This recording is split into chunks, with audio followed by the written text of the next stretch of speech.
എപ്പിസോഡിന്റെ opening സീനില് ഇപ്പൊ അപ്പുപ്പ ഹൊക്കാക ആളിപ്പോ നറൂട്ടോട് പറയും, ഈ റിയൽ മാതുരയെ അത് ഞങ്ങൾ ഫൈക്ക് ആകാശ് ഹാൻഡിൽ ചെയ്യാം. ആ മാസ്ക് വെച്ച മാതുരയെ അവനെ നീ വേണം ഹാൻഡിൽ ചെയ്യാൻ. കുട്ടപ്പൻ അത് കേൾക്കേണ്ട താമസം ആ ക്ലൗൺ ബ്രേക്ക് ചെയ്യും. ഉടനെ ഇൻഫർമേഷൻ മുഴുവൻ ഇപ്പൊ കുട്ടപ്പന് കിട്ടും. കുട്ടപ്പൻ അതൊക്കെ ആലോചിച്ച് അങ്ങനെ മുൻപോട്ട് പോവും. ആ സമയത്ത് കുട്ടപ്പൻ കറക്റ്റായിട്ട് മാസ്ക് വെച്ച മാതുരയെ ഇടിച്ചു തെറിപ്പിക്കും. എന്നിട്ട് അതേ സ്പീഡില് ഇപ്പൊ പുറകിലേക്ക് വരും. കില്ലർ ബി കുട്ടപ്പനെ ക്യാച്ച് ചെയ്യും. എന്തു പറ്റി, എന്താ ഉണ്ടായേ? അതിന് കുട്ടപ്പൻ പറയും, ഞാൻ ആ മാതുരയുടെ ഫേസ് ഷീൽഡ് അത് തകർക്കാൻ ശ്രമിച്ചു, പക്ഷെ അത് ഭയങ്കര സ്ട്രോങ് ആണ്. എന്റെ ആദ്യത്തെ ഹിറ്റില് എനിക്കത് തകർക്കാനായില്ല. കുട്ടപ്പൻ അത് പറയുമ്പോ തന്നെ മാസ്ക് വെച്ച മാതുര അവനിപ്പോ കുട്ടപ്പന്റെ അടുത്തേക്ക് വരും. അവൻ മാത്രമല്ല, അവൻ അത്രയും നാളുകൊണ്ട് കൺട്രോൾ ചെയ്ത ആ മോൺസ്റ്റേഴ്സ് അവരുടനെ ഇപ്പൊ അറ്റാക്ക് ആരംഭിക്കും. ലാവാ സ്റ്റൈലും ഫയർ സ്റ്റൈലും ഒക്കെ ഉപയോഗിച്ച് ഇപ്പൊ കില്ലർ ബിയെയും കുട്ടപ്പനെ അറ്റാക്ക് ചെയ്യും. നറൂട്ടോ ആണെങ്കിൽ അവന്റെ റസംഗൺ പവർ അത് ക്രിയേറ്റ് ചെയ്ത് ഓരോരുത്തർക്കും നേരെ വലിച്ചെറിയും. പക്ഷെ വാട്ടർ ജിപ്സ് ഉപയോഗിച്ച് ഏതോ ഒരു മോൺസ്റ്റർ ഇപ്പൊ കില്ലർ ബിയെയും കുട്ടപ്പനെയും അങ്ങനെ അട്ടിച്ച് തെറിപ്പിക്കും. അവർ ഒരുപാട് ദൂരം തെറിച്ചു പോകുമ്പോഴായിരിക്കും ഒരുപാട് ബബിൾസ് അവരുടെ അടുത്തൂടെ പോകുന്നതായിട്ട് അവർ കാണാം. കുട്ടപ്പനെ പിടികിട്ടും, ഇതാ ഉട്ടക്കാട്ടോടെ പവറാണ്, 6 ടൈൽ മോൺസ്റ്റർ. അവനെങ്ങനെ ഇവിടെ എത്തിയെന്ന് പറഞ്ഞ് കുട്ടപ്പൻ ഇപ്പോ ഒരു ഫ്ലാഷ് ബാക്കിലേക്ക് പോവും. ഫ്ലാഷ് ബാക്കില് ആ 6 ടൈല് അവൻ ആ ബബിൾസ് വെച്ച് ഇപ്പൊ കുട്ടപ്പനെ അറ്റാക്ക് ചെയ്തുകൊണ്ടേയിരിക്കും. അറ്റാക്കിന്റെ എല്ലാ ഒടുവില് കുട്ടപ്പനും ആ ഉട്ടക്കാട്ടയും അവർ രണ്ടുപേരും ഫേസ് ടു ഫേസ് സംസാരിക്കും. കുട്ടപ്പൻ ഉട്ടകാട്ടോട് ചോദിക്കും, നിന്റെ ബോഡിയിലും ആ മോൺസ്റ്റർ പവർ ഉണ്ടല്ലേ? അതിന് ഉട്ടകാട്ടോ പറയും, ഉണ്ട്. കുട്ടപ്പൻ പറയും, നീ ഗ്രാമം വിട്ടു പോയതിനു ശേഷം നിന്നെ ആ അക്കാസ്കി ടീം അവർ നിന്നെ ക്യാച്ച് ചെയ്തല്ലേ? അതിന് ഉട്ടകാട്ടോ, അതെ, അവരാണ് എന്നെ ക്യാച്ച് ചെയ്തെന്ന് പറഞ്ഞ് ഇപ്പൊ പഴയ കാര്യങ്ങള് ഒന്നൊന്നായിട്ട് പറയാൻ തുടങ്ങും. ഫ്ലാഷ് ബാക്കിൽ ഉട്ടകാട്ടോ അവൻ ഒട്ടാകയോട് പറയും, എനിക്ക് എത്രയും പെട്ടെന്ന് തിരികെ ഗ്രാമത്തിലേക്ക് പോകണം. അവിടുന്ന് പെർമിഷൻ കിട്ടിയതിന് ശേഷം ഞാൻ തിരികെ വന്ന് നിനക്ക് ആവശ്യമായിട്ടുള്ള ട്രെയിനിങ് അത് മുഴുവൻ ഞാൻ തന്നെ നിനക്ക് ഡയറക്റ്റ് ആയിട്ട് തരും. അത് കേട്ട് അവൾക്കിപ്പോ ഒരുപാട് സന്തോഷാവും. അതിനുശേഷം ഉട്ടകാട്ടോ അവൻ അൻപു ബ്ലാക്ക് ഓപ്സിനെ അന്വേഷിച്ച് അങ്ങനെ ദൂരേക്ക് പോകും. അവൻ അൻപു ബ്ലാക്ക് ഓപ്സിന് ഒരുപാട് മെസ്സേജസ് അയച്ചിട്ടും ഒരു റിപ്ലൈ പോലും അവന് തിരികെ കിട്ടില്ല. മാത്രമല്ല, അൻപു ബ്ലാക്ക് ഓപ്സിന്റെ രക്തത്തിൽ പുരണ്ട ചില മാസ്കുകൾ അവർ കാണും. അപ്പോഴായിരിക്കും പെയിൻ അവന്റെ 6 പെയിനുകളുമായിട്ട് അവിടേക്ക് വരിക. അക്കാസ്കി ടീമിനെ അവരാദ്യമായിട്ട് കണ്ട് ഉട്ടകാട്ടോ അവൻ പേടിച്ചു നിൽക്കും. അവൻ ചോദിക്കും, നിങ്ങളാണോ ഈ അൻപു ബ്ലാക്ക് ഓപ്സിനെ അവരെ കൊന്നുകളഞ്ഞേ? അതിന് പെയിൻ പറയും, അതെ, ഞങ്ങൾക്കിപ്പോൾ ആവശ്യം നിന്റെ 6 ടൈൽ പവറാണ്. നിന്നെപ്പോലുള്ള കുറച്ചു പേരെ ഉപയോഗിച്ച് എല്ലാവർക്കും ഇഷ്ടപ്പെടുന്ന സമാധാനപൂർണമായ ഒരു ലോകം അത് ഞാൻ സൃഷ്ടിക്കാൻ പോവാണ്. അത് കേട്ട് പേടിച്ച് ഉട്ടകാട്ടോടെ ഹാർട്ട് ബീറ്റ് അതങ്ങനെ കൂടും. അവൻ ഉഷാറായിട്ട് അവിടുന്ന് ചാടി ഓടും. പക്ഷെ അക്കാസ്കി ടീം അവനെ വിടില്ല. അവരങ്ങനെ അവനെ റൗണ്ട് ചെയ്യും. ഉടനെ ഉട്ടകാട്ടോ അവന്റെ 6 ടൈലിനെ ഇപ്പൊ പുറത്തേക്ക് റിലീസ് ചെയ്യും. എന്നിട്ട് അതുപയോഗിച്ച് ഓരോരുത്തരെ അറ്റാക്ക് ചെയ്യാൻ ശ്രമിക്കും. ഒട്ടകാട്ടോ എത്രയൊക്കെ ശ്രമിച്ചിട്ടും അവർക്കൊരു പോറൽ പോലും പറ്റിക്കാൻ അവനെ കൊണ്ട് സാധിക്കില്ല. ഒരു പെയിൻ ആണെങ്കിൽ ഇപ്പൊ ഉട്ടകാട്ടോയുടെ ടെൻഡിക്കിളില് ഒരായുധം കുത്തിയിറക്കും. മറ്റൊരു പെയിൻ ആ 6 ടൈലിന്റെ പവർ അതങ്ങനെ അബ്സോർബ് ചെയ്യാൻ തുടങ്ങും.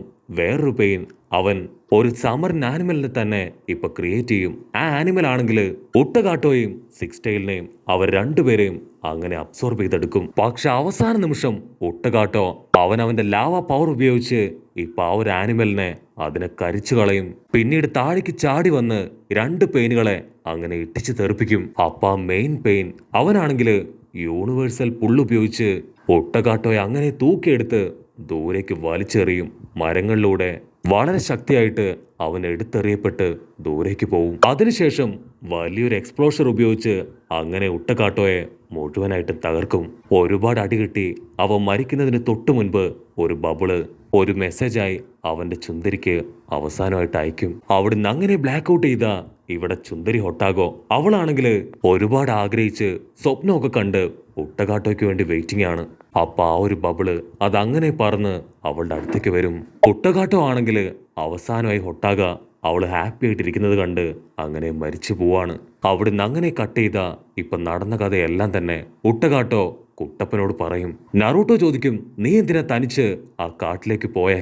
അതിനവൻ പറയും, എനിക്ക് അത്യാവശ്യമായിട്ട് ഗ്രാമത്തിലേക്ക് പോകേണ്ടിയിരുന്നു. അതുകൊണ്ടാണ് ഞാൻ ഒറ്റയ്ക്ക് പോയത്. ഭാഗ്യത്തിന് ഒട്ടാക അവളെ ഞാൻ കൂടെ കൂട്ടിയില്ല. അല്ലായിരുന്നെങ്കിൽ എന്റെ കൂടെ അവളും ഇന്ന് ജീവനോട് കൂടെ ഉണ്ടാവുകയില്ലായിരുന്നു. നമ്മുടെ കൂട്ടുകാർക്ക് നല്ല അടിപൊളി സിനിമകൾ കാണാൻ ഒരുപാട് ഇഷ്ടമായിരുന്നല്ലേ. ഒരുപാട് നല്ല നല്ല മൂവീസ് ഒക്കെ ഉണ്ടായിരുന്ന മല്ലു ഡബ്ഡ് ചാനൽ അത് നമുക്ക് നഷ്ടമായി. പക്ഷെ കൂട്ടുകാരും വിഷമിക്കണ്ട, മല്ലു ഡബ്ഡ് എന്ന ചാനലിന്റെ പേരിൽ തന്നെ ഇപ്പൊ പുതിയൊരു ചാനൽ തുടങ്ങിയിരിക്കുകയാണ്. അതിൽ കൂട്ടുകാർക്ക് ഏറ്റവും ഇഷ്ടപ്പെട്ട മാർവൽ മൂവീസ് അതൊന്നൊന്നായി ഇപ്പൊ അപ്ലോഡ് ചെയ്തിട്ടുണ്ട്. സോ തീർച്ചയായിട്ടും എന്റെ സ്വത്ത് കുട്ടികള് നമ്മുടെ പുതിയ മൂവി ചാനലായ മല്ലു ഡബ്ഡിനെ സപ്പോർട്ട് ചെയ്യണം. അത് കേട്ട് ഇപ്പൊ നറൂട്ടോയ്ക്ക് അവൻ ഒരുപാട് വിഷമാവും. അവൻ പറയും, എന്നെ എന്റെ മാസ്റ്റർ ഒരുപാട് ദ്രോഹിച്ചു. അതിനുശേഷം ഞാൻ ആരെയും വിശ്വസിച്ചിട്ടില്ല. എനിക്ക് ഒരുപാട് റെസ്പോൺസിബിലിറ്റീസ് ഉണ്ടായിരുന്നു. അതുപോലെ തന്നെ അവൾക്ക് അവളുടെ വില്ലേജ് അതിനെ പ്രൊട്ടക്ട് ചെയ്യുക എന്നൊരു വലിയ ഉത്തരവാദിത്വം അവളുടെ മേലുണ്ടായിരുന്നു. കുട്ടപ്പൻ പറയും, അതെ, അവളും അവളുടെ ക്ലാനിനെ പ്രൊട്ടക്ട് ചെയ്യാൻ ഒരുപാട് കഷ്ടപ്പെട്ടു. നീയും അവളും ഒരുപോലെ തന്നെ ഒരുപാട് വേദനകളിലൂടെ കടന്നുപോയി. ചുരുക്കി പറഞ്ഞ നിങ്ങൾ രണ്ടുപേരും ഒരുപോലെയാണ്. അത് കേൾക്കുമ്പോ അവനിപ്പോ ഒരുപാട് വിഷമാവും. അപ്പോ ഒരു സെക്കൻഡ് ഹുട്ടകാട്ട അവനിപ്പോ ഹൊട്ടാര പൊട്ടിക്കരഞ്ഞ കാര്യങ്ങളൊക്കെ അങ്ങനെ ആലോചിക്കും. ഉട്ടകാട്ട ഉടനെ അവളെ ആശ്വസിപ്പിക്കാൻ തുടങ്ങും.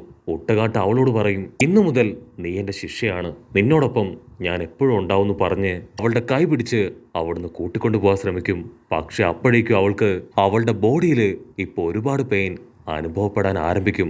അവൾ നിലവിളിക്കും, ഉട്ടകാട്ടോ, നിങ്ങൾ ദയവ് ചെയ്ത് ഇവിടുന്ന് പോണം. എന്റെ ബോഡിയിൽ ആ ഫോർബിഡൻ ചിപ്സു അത് സീൽ ചെയ്ത് വെച്ചിട്ടുണ്ട്. ഉറപ്പായിട്ടും അത് പൊട്ടിത്തെറിക്കും. അത് പൊട്ടിത്തെറിച്ച ഒരു ഗ്രാമം മുഴുവൻ നശിച്ചു പോവും. സോ എത്രയും പെട്ടെന്ന് നിങ്ങൾ ഇവിടുന്ന് ഓടി രക്ഷപ്പെട്. എന്നെ കൊണ്ട് ഒരുപാട് നേരമൊന്നും അതിനെ കൺട്രോൾ ചെയ്യാനാവില്ല. ഉട്ടകാട്ടോ പറയും, പേടിക്കേണ്ട ആവശ്യമില്ല, നിന്റെ കൂടെ ഞാനുണ്ട്, ഒരിക്കലും നിനക്കൊന്നും സംഭവിക്കില്ല. ഉട്ടകാട്ടോ അവനിപ്പോ അവന്റെ മോൺസ്റ്റർ പവർ വെച്ച് അവളെ കൺട്രോൾ ചെയ്യാൻ തുടങ്ങും. കട്ട് ചെയ്ത ഉട്ടകാട്ടോ അവൻ കുട്ടപ്പനോട് പറയും, അവളുമായിട്ട് പുതിയൊരു ജീവിതം ഞാൻ സ്വപ്നം കണ്ടു. പക്ഷേ അത് വെറും ഒരു സ്വപ്നം മാത്രമായി തീരുമെന്ന് ഞാൻ ഒരിക്കലും കരുതിയില്ല. കുട്ടപ്പനുടനെ ഇപ്പൊ ഉട്ടകാട്ടയോട് പറയും, ഈ നിമിഷമെങ്കിലും നീ അവൾക്ക് വേണ്ടി ജീവിക്കണം. നീ ഒരിക്കലും മറ്റുള്ളവർക്ക് വേണ്ടി ഫൈറ്റ് ചെയ്യാനായിട്ട് പാടില്ല. അതിനവൻ പറയും, ഇത്രയും നേരവും ക്ഷമയോടെ നീ എന്റെ സ്റ്റോറി കേട്ടു, അതിന് ഒരുപാട് നന്ദി. പക്ഷെ ഇപ്പൊ എന്റെ കൺട്രോള് അത് എന്റെ കയ്യിലല്ല എന്ന് പറഞ്ഞ് അവൻ വീണ്ടും ഇപ്പൊ കുട്ടപ്പനെ അറ്റാക്ക് ചെയ്യാൻ ഒരുങ്ങും. അവിടുന്ന് അങ്ങനെ കട്ട് ചെയ്ത ഇപ്പൊ പ്രസന്റില് ആ ഒരു ബബിള് അത് വെച്ച് ഉട്ടകാട്ട ഇപ്പൊ കുട്ടപ്പനെ അറ്റാക്ക് ചെയ്യും. പക്ഷെ കില്ലർ ബി അവൻ കറക്റ്റ് ടൈമില് കുട്ടപ്പനെ തൂക്കിയെടുത്ത് അവിടുന്ന് മറ്റൊരു ഭാഗത്തേക്ക് പോവും. അപ്പൊ വേറൊരുത്തി അവളാണ് സെവൻ ടൈല്. അവളിപ്പോ മിസ്റ്റ് പവർ ഉപയോഗിച്ച് അവിടെ മുഴുവൻ തന്നെ മിസ്റ്റ് ഫില്ല് ചെയ്യും. നമ്മുടെ ആൾക്കാർക്കാണെങ്കിൽ ഇപ്പൊ ചുറ്റുമുള്ളത് ഒന്നും കാണാൻ കഴിയില്ല. ആ തക്കത്തിന് ഫിഫ്ത്ത് ടൈലും ടൂ ടൈലും അവർ രണ്ടുപേരും ഇപ്പൊ കില്ലർ ബിയെയും കുട്ടപ്പനെ അറ്റാക്ക് ചെയ്യും. പക്ഷെ കുട്ടപ്പൻ അവന്റെ കയ്യില് ഇപ്പൊ 9 ടൈലിന്റെ പവർ ഉണ്ട്. അവൻ കറക്റ്റ് ആയിട്ട് അവർ രണ്ടുപേരെ സെൻസ് ചെയ്ത് ആ 9 ടൈൽ പവർ ഉപയോഗിച്ച് അവരെ വെട്ടിയെറിയും. അപ്പൊ കുട്ടപ്പൻ അവൻ ലോങ് ഷോട്ടിലായിട്ട് മാധുരയെ സ്കെച്ച് ചെയ്യും. മാധുരയുടെ അതേ കണ്ണുകളാണ് അവൻ കൺട്രോൾ ചെയ്തിരിക്കുന്ന ഈ 7 മോൺസ്റ്റേഴ്സിനും. കുട്ടപ്പൻ പറയും, നിന്റെ പഴയ മാസ്കില് ഒരേ ഒരു കണ്ണ് മാത്രമേ വിസിബിൾ ആയിട്ടുണ്ടായിരുന്നുള്ളൂ. ഈ ഒരു മാസ്കില് നിന്റെ 2 കണ്ണും വിസിബിൾ ആണ്. അതിലൊരെണ്ണം റെനീങ്കനാണ്. ഉറപ്പായിട്ടും നിങ്ങൾ 2 മാധുരയും ഞാൻ തന്നെ തല്ലിക്കൊല്ലും. അത് കേട്ട് ഇപ്പൊ ആ മാധുര അവൻ ഷോക്കായിട്ട് കുട്ടപ്പനോട് ചോദിക്കും, നീ എന്താ പറഞ്ഞേ, 2 മാധുരയോ? അപ്പൊ അവിടുന്ന് അങ്ങനെ കട്ട് ചെയ്ത് ഒരു ഫ്ലാഷ് ബാക്ക് കാണിക്കും. ഫ്ലാഷ് ബാക്കിൽ കബൂട്ടോ അവനൊരു കഫിൻ ബോക്സ് പുറത്തേക്ക് ഇറക്കും. ആ കഫിൻ ബോക്സിൽ മറ്റാരുമല്ല, സാക്ഷാൽ മാധുര. അത് കണ്ട് ഇപ്പൊ ടോബി അവൻ ഷോക്കാവും. അപ്പൊ അവിടുന്ന് അങ്ങനെ കട്ട് ചെയ്ത് പ്രസന്റ് കാണിക്കും. പ്രസന്റില് ഇപ്പൊ ടോബി അവൻ പറയും, എന്റെ ശരിക്കുള്ള പേര് ടോബി എന്നാണ്. അതിനുശേഷം ഞാൻ തന്നെ എന്റെ പേര് മാറ്റി മാധുരയാക്കി മാറ്റി. നിങ്ങൾക്കെന്നെ ടോബി എന്നോ മാധുര എന്നോ ഇഷ്ടമുള്ളത് വിളിക്കാം. ഞാൻ ആരാണെന്ന് നിങ്ങൾ ഒരിക്കലും അറിയില്ല. എന്റെ ലക്ഷ്യം അതാ പ്രോജക്ട് സുക്കിനോമിയാണ്. എന്ത് വില കൊടുത്തും അത് ഞാൻ കംപ്ലീറ്റ് ചെയ്യും. പക്ഷെ കുട്ടപ്പൻ അവൻ അടിച്ചു പറയും, എന്തൊക്കെ സംഭവിച്ചാലും നിന്റെ മാസ്ക് അത് ഞാൻ പൊട്ടിക്കും. നിന്റെ യഥാർത്ഥ മുഖം അത് ഈ ലോകത്തിന് മുൻപില് ഞാൻ തുറന്നു കാണിക്കും. ഉടനെ 2 ടീമും വമ്പൻ ആക്ഷൻസ് ഒക്കെ ഇട്ട് അറ്റാക്ക് ചെയ്യാൻ റെഡി ആയിട്ട് നിൽക്കുന്നതോട് കൂടെ ഈ ഒരു എപ്പിസോഡും അവസാനിക്കുന്നു. എപ്പിസോഡ് ഇഷ്ടപ്പെടുകയാണെങ്കിൽ തീർച്ചയായിട്ടും ലൈക്ക് ചെയ്യാനും കമന്റ് ചെയ്യാനും ഷെയർ ചെയ്യാനും മറക്കല്ലേ. അടുത്തൊരു അടിപൊളി എപ്പിസോഡുമായിട്ട് കാണുന്നവരെ it's me with Mallu episode.